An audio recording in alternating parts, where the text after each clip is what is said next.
आज हमारे पास एक कहानी है। शीर्षक है मासूमियत का सौदा, आईटी एक्ट और पीओसीएसओ की कहानी। ये सिर्फ एक कहानी नहीं है। हाँ, ये एक जरिया है भारत के दो बहुत अहम कानूनों को समझने का। एक तो है सूचना प्रौद्योगिकी अधिनियम, जिसे हम आईटी एक्ट कहते हैं, और दूसरा है यौन अपराधों से बच्चों का संरक्षण अधिनियम यानी पीओसू एक्ट। सही। और हमारे पास जो ये स्रोत है, ये एक काल्पनिक कहानी है ना? मतलब इसे खास तौर पर कानूनी जागरूकता फैलाने के लिए ही लिखा गया है। बिल्कुल। इसमें एक 12 साल की बच्ची है जी और एक लड़का है बी।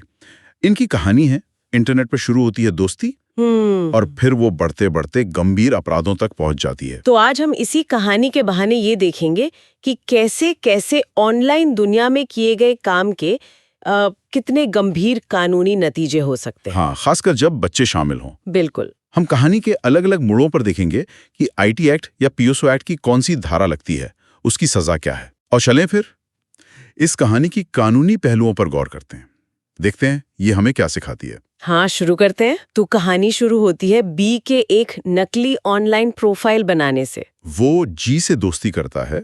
जी, जैसा आपने बताया, 12 साल की बच्ची है जी। ऑनलाइन गेम्स, क्लास, इन सब में दिलचस्पी रखती है।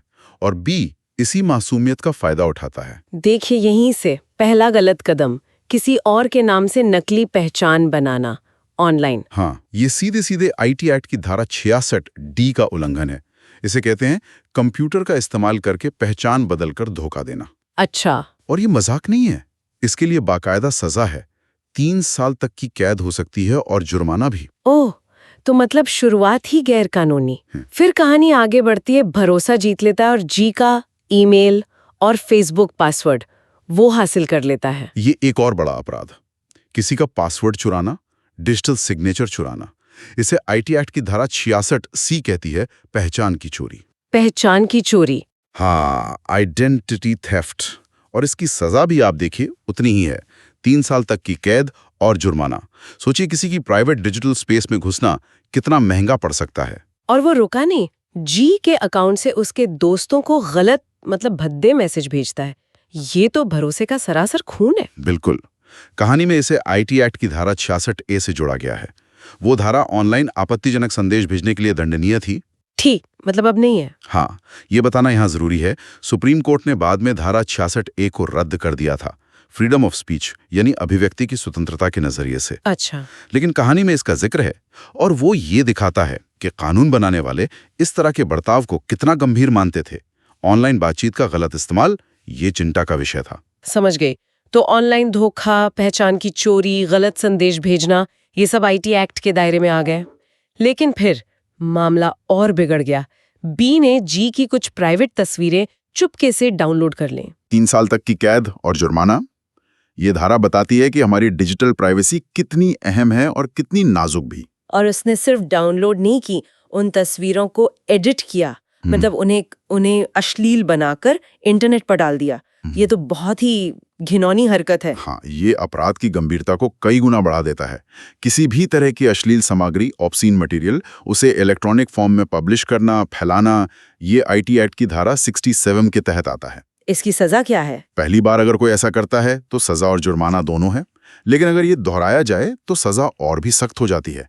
5 साल तक की कैद और 10 लाख रुपए तक का जुर्माना। 10 लाख? कहानी में ये भी जिक्र है कि बी ने कोई अश्लील वीडियो भी शेयर किया और बच्चों से जुड़ी आपत्तिजनक सामग्री भी अपलोड की। अब मामला और भी ज्यादा संगीन हो जाता है।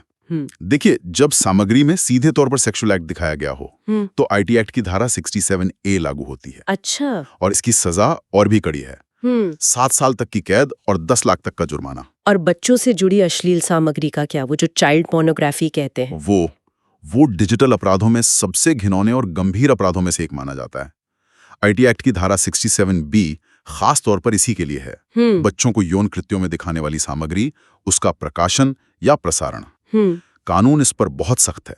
पहली बार भी अगर कोई ऐसा करता है तो 5 साल तक की सजा और भारी जुर्माना, और दोहराने पर सजा 7 साल तक बढ़ सकती है।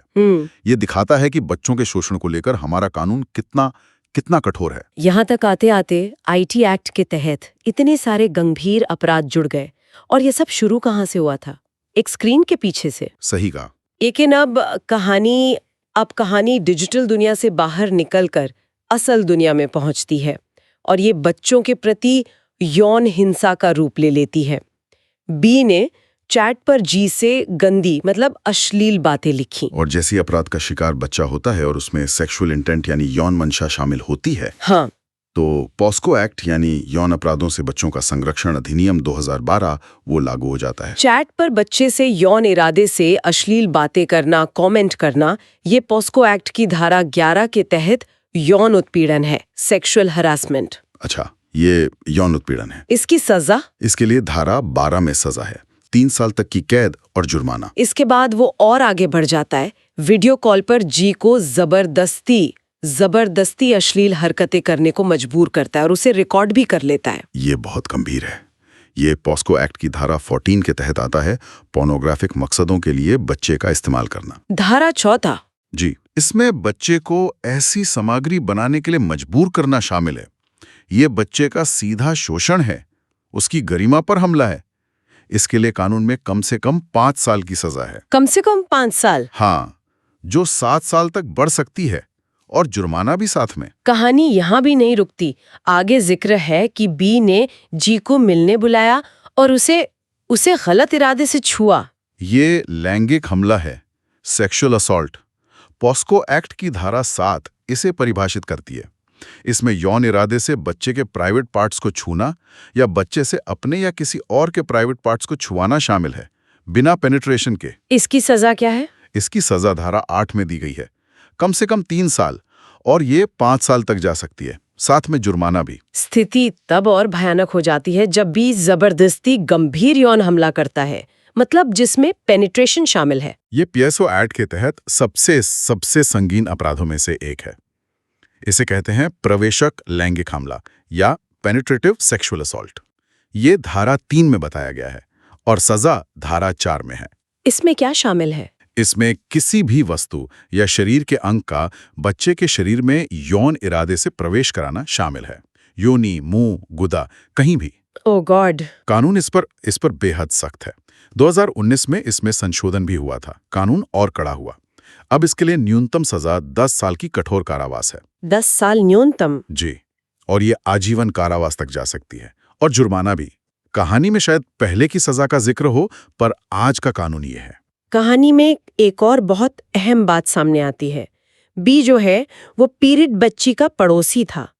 क्या इससे कोई फर्क पड़ता है कानूनी तौर पर? हाँ, बहुत बड़ा फर्क पड़ता है, बहुत बड़ा। पीओसी एक्ट कुछ स्थितियों में अपराध को और भी ज्यादा गंभीर मानता है। उसे कहते हैं गंभीर प्रवेशक लैंगिक हमला, एग्रेवेटेड पेनिट्रेटिव सेक्सुअल असॉल्ट।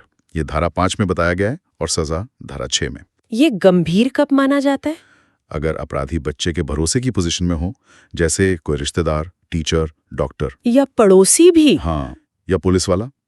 या अगर बच्चा मानसिक या शारीरिक रूप से कमजोर है या अपराध बार बार किया गया है, तो ये गंभीर माना जाता है। पड़ोसी होने के नाते भी भरोसे का गलत फायदा उठा रहा था, तो इसकी सजा और भी ज्यादा होगी? बिल्कुल। ऐसे मामलों में सजा भयानक है, न्यूनतम 20 साल की कठोर कारावास। 20 साल? हाँ, जो आजीवन कारावास तक जा सकती है, और कुछ बेहद गंभीर मामलों में मृत्युदंड भी हो सकता है, साथ में जुर्माना।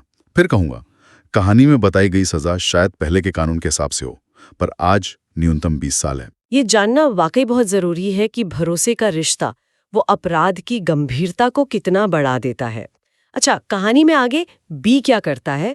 वो जी को धमकाता है, कहता है कि अगर किसी को बताया तो वो रिकॉर्ड किया हुआ वीडियो वायरल कर देगा। ये अपने आप में एक और अपराध है। पीएसओ एक्ट की धारा 16 है अपराध के लिए उकसाने, अबेटमेंट के बारे में, और धारा 17 है अपराध करने की कोशिश, अटेम्प्ट के बारे में। किसी को अपराध के लिए उकसाना या उसकी कोशिश करना, ये भी उतना ही गंभीर है जितना असल में अपराध करना, तो इनकी सजा भी मुख्य अपराध के बराबर ही होती है। धमकी देना उसी दबाव का हिस्सा है। कहानी में एक और किरदार का जिक्र है, जी की सहेली। उसे पता चलता है इस बारे में, लेकिन वो डर के मारे जी के माता पिता को नहीं बताती।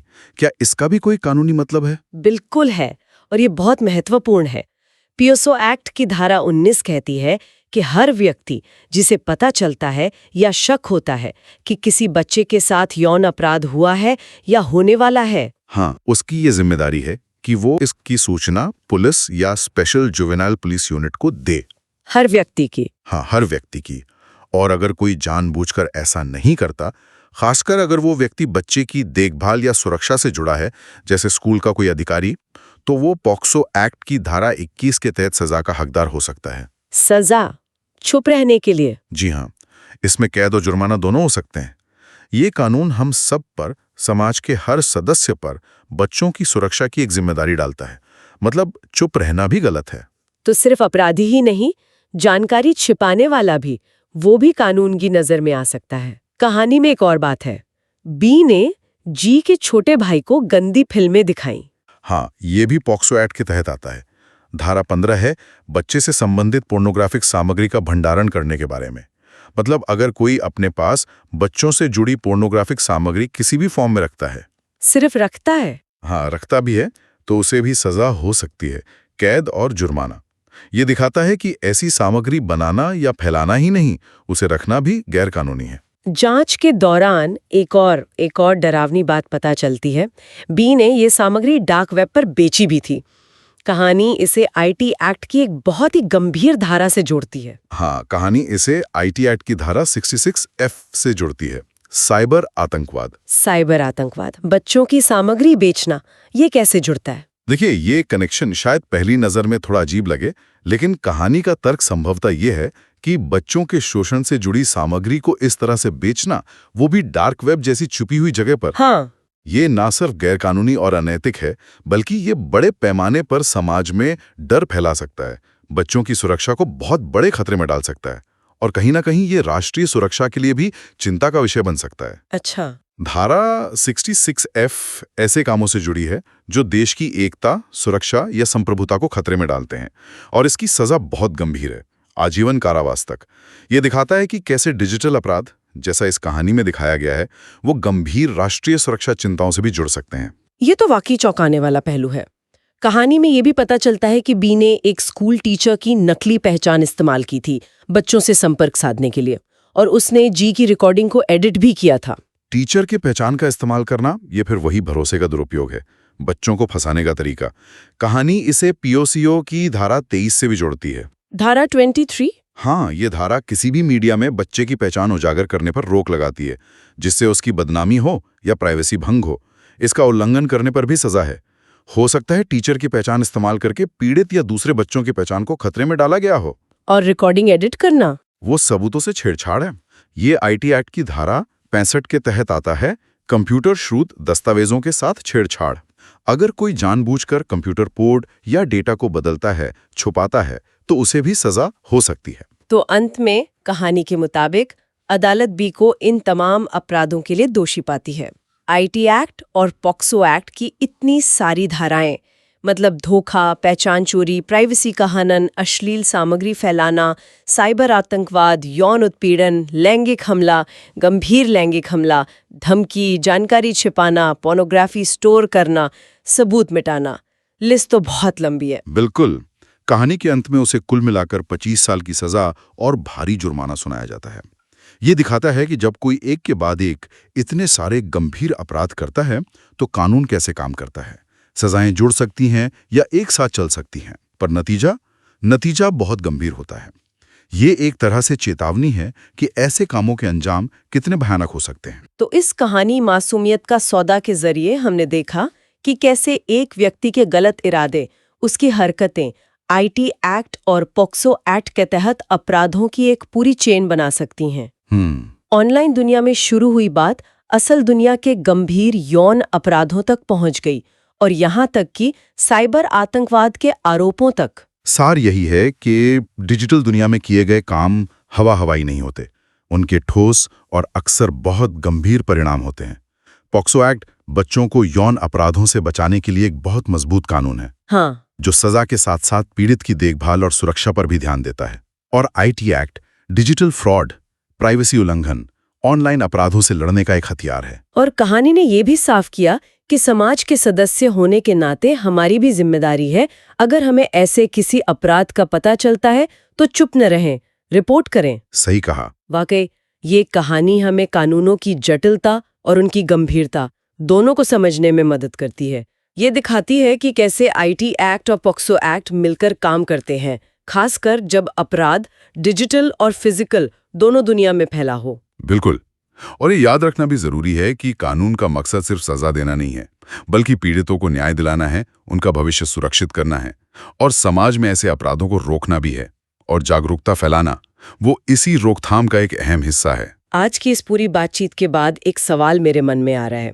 इस डिजिटल युग में जहां बच्चे ऑनलाइन दुनिया के खतरों के सामने इतने एक्सपोज्ड हैं, उन्हें सुरक्षित रखने के लिए क्या सिर्फ कानूनों की जानकारी काफी है?